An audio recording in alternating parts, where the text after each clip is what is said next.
Ayu Ting Ting tak perlu dinafkahi 500 juta rupiah tiap bulannya apabila dinikahi Robby Purba.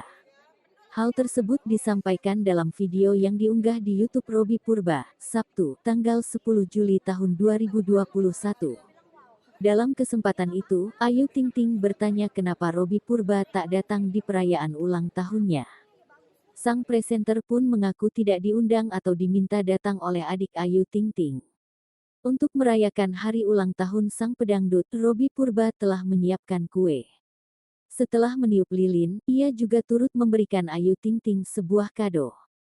Kado itu adalah bisnis baru milik Robby Purba yang disebut akan dijual ke seluruh penjuru Asia. Syok dengan keinginan sang sahabat, Ayu Ting Ting langsung meminta untuk dinikahi. Robby Purba pun menyinggung soal nafkah yang harus dipenuhi apabila menikahi janda satu anak itu.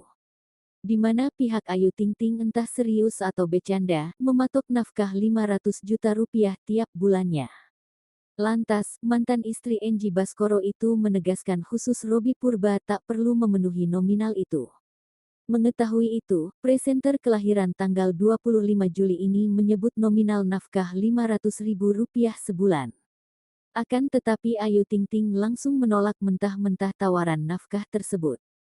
Robby Purba pun tertawa dan berkelakar apakah cukup nafkah Rp500.000 setiap bulan untuk Ayu Ting Ting.